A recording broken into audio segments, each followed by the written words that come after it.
Hey guys, ignore all of this setup. Okay, I'm going to talk to you about the pros and cons of my 7-day low natural sugar challenge.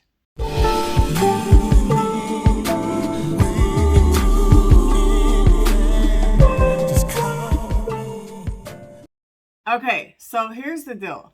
Hey guys, welcome back to my channel. First of all, I'm Nicole Richey. Thank you for joining me today. If you're new, welcome to my channel. So I have this set up, and because I was supposed to interview a guest, but he couldn't get it together. I don't know. He couldn't download the app I don't know. But anyway, the interview fell through. So I have another hour before my next interview, and I was like, I don't want to take my ring light into the other room to make a video because I don't want to mess up my setting. I had it set up exactly the way I did the sound check last night with my husband. I don't want to move this because I know that this right here is going to be in the shot. Everything is the way it is, and I don't want to move anything. So that's why I'm doing my video here, because I don't want to move anything, because I don't want to mess up any movements, or you understand what I'm saying, okay? All right, so listen up. Let's talk about this. A lot of you guys may or may not know that I did a 7-day natural sugar challenge. Not a no sugar challenge, not an added sugar challenge, because it wasn't about added sugar. I don't really eat too much added sugar, except for I was drinking some non-dairy coffee creamer for like the last month or so, but up until last week. But other than that, on a normal basis, I don't eat a lot of added sugar, but I do eat a lot of natural sugar. So I want to do a challenge just for 7 days. I did this before for 30 days, and now I remember why I don't really like it all the way. Okay, so I'm going to talk about some pros and cons, okay? One thing, okay, by eating lower sugar, it caused me to eat more protein and more fat, which was keeping me satiated a little bit longer at times, depending on what meal I had. Another good thing is, so I have this thing, and I don't even know what it is. My mom used to think I was hypoglycemic or something, but every time I get tested, I wasn't. But if I go too long without eating, I start feeling this sick feeling, not just lightheaded or weak, but just like a sick feeling. Like I can get nauseous, and it doesn't even, some normal people just, when they get hungry, they just get hungry, right? And they're just hungry, and they get hungrier as the longer they wait to eat. But mine it doesn't feel like hunger. It just feels like sick, right? So I didn't feel that at all this week. I don't know if it has anything to do. I don't know. All I know is I didn't feel that way this week, and my meals were satiating me longer. And then I would make sure I stay on top of my meals and make sure I'm eating before I even get to feeling the hungry feeling, which turns into me feeling sick. Anyway, I don't know if that makes sense, but I didn't feel that, so that was good. Don't know why. I just know I didn't. Okay. Now, so I probably could have lost like a pound or so, pound and a half, pound, because I was literally the amount of food I was eating. I was in a deficit every day. I was tracking this week just to see something so I can report to you guys. So I was in a deficit every day, and normally I could have lost at least a pound in that week. But what had happened was, so I started last Saturday, right? That was day 1. Day 2 and day 3. So the weekends gets a little lenient, okay? But normally for the challenge, I would have been more strict. But I went to the Berkeley Vegan Festival last Saturday. You can't go to a festival and not try their stuff, okay? Now, normally, every time I go to a festival, I feel like I'm always on a raw challenge where I can't eat most of the fun stuff they have. But this time, I wasn't on a raw challenge. I was only on a low natural sugar challenge, which means low natural sugar. So I could eat some vegan nachos. Girl or boy, whoever, I was craving nachos, so I got me some nachos. And nachos, vegan nachos, can be probably 1,300 calories just by itself. So needless to say, I ate in a surplus that day. A surplus means I ate way more than I burned, because those nachos put me over the top. You understand what I'm saying? And then the next day, Sunny and I went to San Francisco. Sunny, also known as Sunny Speaks Vegan. She's known for oxtails and whatnot. She was in town for the festival because she did a demonstration. So the next day, or when it was over, I met her and stuff for the first time in person. She said, I'm not doing anything tomorrow. What are you doing? And I'm like, I don't know. Because at the time I couldn't think. But I ended up, so that was a Monday. So I taught that day. So we were able to get together afterwards. And we went to San Francisco, went to a vegan, it's a vegan McDonald's, basically. It's called Mr. Charlie's. And it's just like McDonald's, but veganized. It's weird. But so I had a not cheeseburger and French fries. But, you know, junk food again. 2 days in a row. Those 2 days, I gained 3 pounds of water, sodium, food weight, right? So I'll put my starting weight. I just did this for you guys. I already know how much I weigh. I range between 138 and 40, but more so the last few months I've been staying around 140. So I was 140.2, I think. I'm putting it on the screen. So look, whatever this number is. Okay. So then I gained 2.8 pounds just in those 2 days because I ate in a surplus because I'm eating the junk food, right? So the rest of the week I spent getting that off. So my net weight loss was pretty much zero. Actually, this is my weight this morning on the scale. I mean, look on the screen because I can't think. I think, so I gained 2 ounces. Well, actually, okay, so I gained 2.8 pounds, but then I lost most of it except for the 2 ounces. So basically the net weight loss is zero because I gained weight and I had to work on losing that. Okay. So I basically just stayed the same, AKA. All right. I'm pretty sure I could have lost at least a pound or maybe a pound and a half because I was like literally in a deficit every day. But because I had to spend the rest of the week getting that weight off, it came out to a net -2. Because I'm up 2 ounces. I didn't lose all of the 2.8 pounds. Do you understand what I'm saying, guys? Okay. Anyway, I'm okay with that. But actually, so I've been really more so leaning on 140 for the last month and a half, 2 months. And my anniversary is coming up. And I want to lose 5 pounds from this weight. Because when I go on my anniversary, every time I go on my anniversary, I gain water, food weight, right? I want to lose the weight so that if I gain a few pounds, it won't be, past a certain amount. So I would like to, no, I'm not even going to say 5 pounds. Only got a month. So I'm going to say I would like to lose 4 pounds of whatever, mostly fat and any water I've still haven't let go. So that, I'll be around 136 come the anniversary. And then if I gain 2 to 3 pounds, I'll still be under 140. You understand what I'm saying?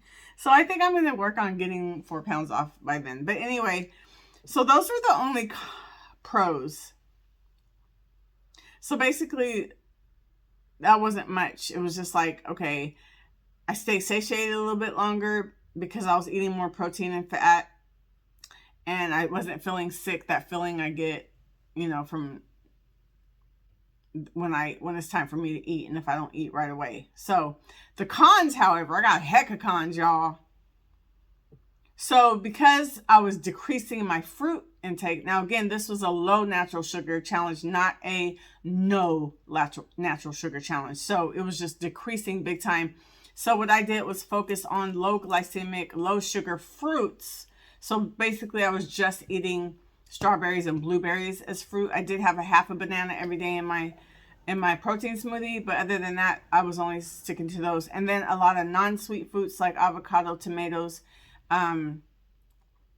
cucumbers. I'm going to put some videos on the screen as I'm saying this, so rewind it if you weren't looking. But just showing you some of the things I was eating. I still had my plant-based yogurt in the morning. Look at the screen. I'm showing you. I still have my plant-based yogurt in the morning with chia seeds and blueberries in it. But what I did, instead of having the tangerines I would have on the side, I was eating what did I do the first? I just had some extra strawberries. And then after a couple of days, I did something different. I had a piece of tofu with it and like 8 almonds. I did that for a few days and it really kept me satiated longer than normal. I was like, wow. For my lunch, I was pretty much having a protein smoothie almost every day, except for like 1 or 2 days. I think I had some lentil soup once. But I was having a protein smoothie with just blueberries or strawberries, a half a banana, and the protein and almond milk and water. Snacks. Here's an example of snack from the day one. I had the, look at the screen. I had, what was it? I don't know. I don't remember what it is, but you can see it right here, right? It's cucumbers, bell peppers, tomatoes. I had some of those quinoa black bean chips and then a piece of tofu. That was what I had on the day one, but every day it wasn't the exact same every day. Sometimes I had those non-sweet fruits and maybe just some almonds or yeah, pretty much stuff like that. Or some strawberries or something like that. And then dinner, I was having pretty much most of the time a salad with tofu and non-sweet fruits and either my tahini dressing or my balsamic vinegar and olive oil dressing. And here's a picture of that on the screen.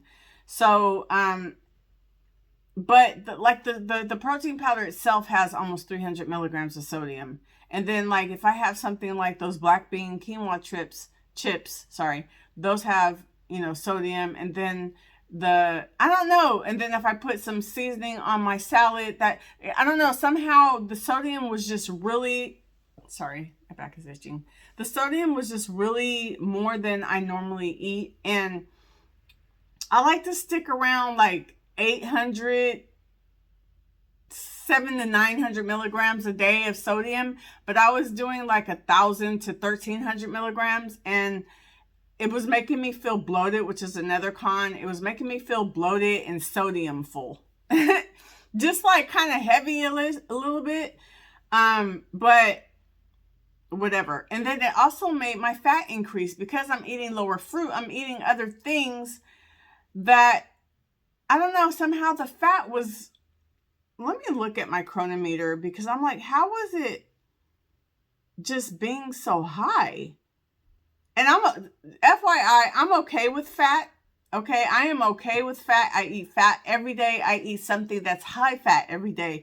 But I like to eat a percentage in total of all my calories I'm eating, right? So it was having me stuck around like 45 to 50% fat a day. And normally I like to be around 35% of fat a day. So let me find an example of a day where my fat was hecka high. So I think this was yesterday or 2 days ago. It was 81 grams of fat. And I'm like, where is this coming from? Okay, so like the avocado had 21 grams.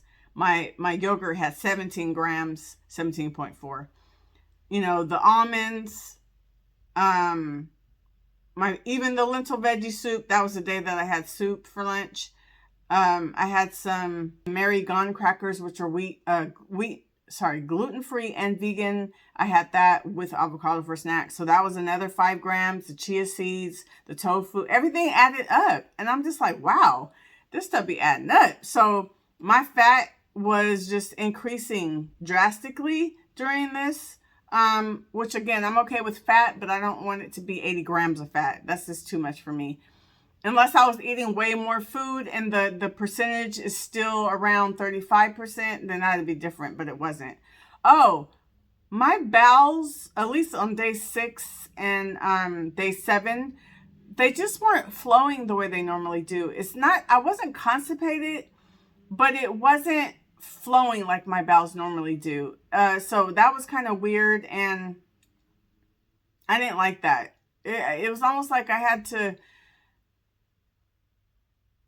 work hard to get it out.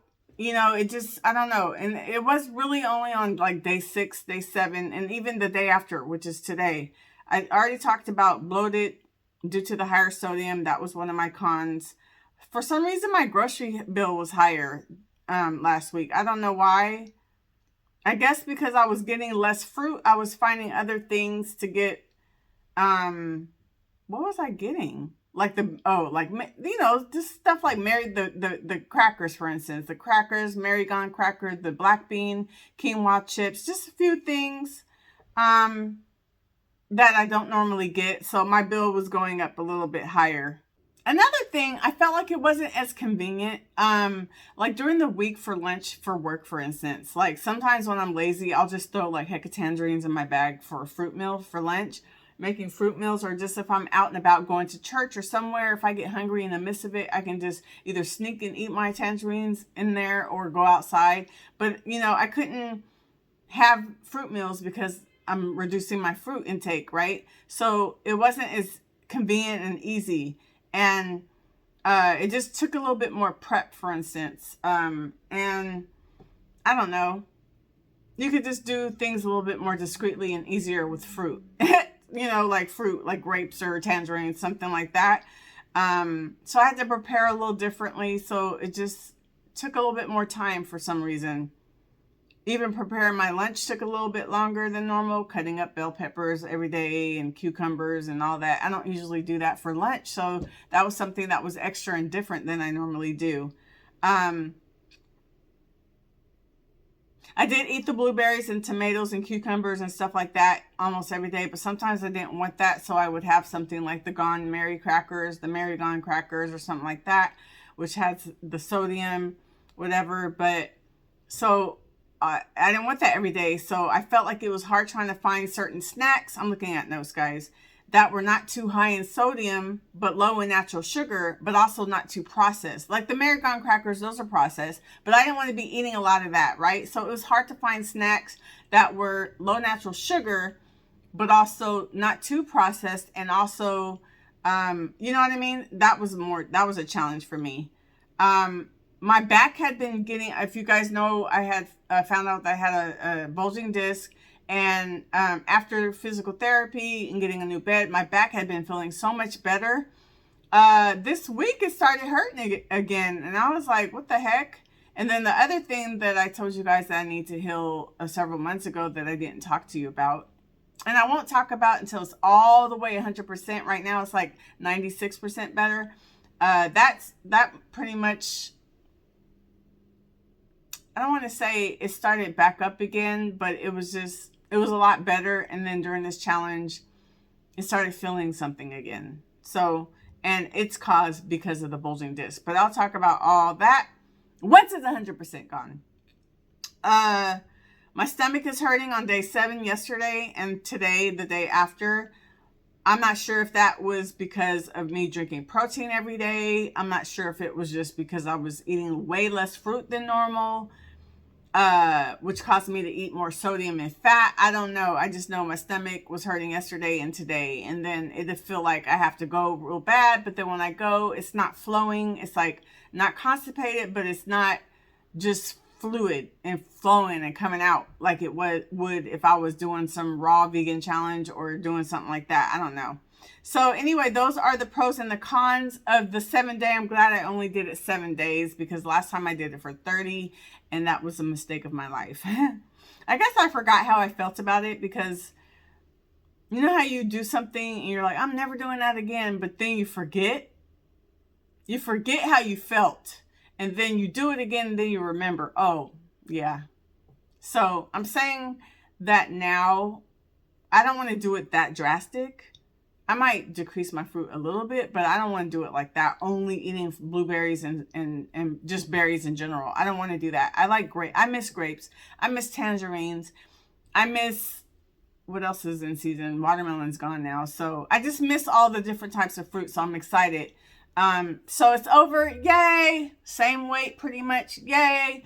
Yeah. So thank you so much for watching, guys. Hey, if you guys, I'm always promoting my weight loss program, Shedding and Shine. If you can't afford the $147 for the full program, perhaps you want to just buy the meal plan. It's $35 and, it includes a meal plan for each week. It includes a shopping list. It is high raw, plant-based, so you're eating lots of raw foods, few cooked meals, and the cooked meals are very easy to prepare. I think there's only 2 or 3 cooked meals out of, how many? Okay, hold on. So there's 4 meals in a day, right? Breakfast, lunch, snack, dinner. So let's say 4 meals. So that's 16 meals a week. 16 meals in a month. Out of those 16 meals, I think only 3 are cooked. So it's a lot of raw, okay? If you're interested, can't do the program, at least you could just buy the meal plan. It's $35. And I'm going to give a sale to the first 3 people who inbox me, and it will be $25 for the first 3 people. If you're after the 3rd person, then it'll just be $35. So let me know if you're interested. Send me an inbox on IG or Messenger on Facebook. And thank you guys for watching. I hope you guys watch this. I was posting videos about my challenge, but I took them down because it's already bad that I only get 100 to 200 views on most of my videos anyway. But a few of them, I only got like 30 views or something. I was like, F this, man. I took them down. I was like, y'all don't care. Maybe you just don't like the low sugar challenge or whatever. I don't know. But I took them down. And let's see if you guys watch this one. Keep getting all these subscribers, but there ain't nobody watching my videos. Anyway, thank you guys so much. And I'll see you guys in the next video. Bye.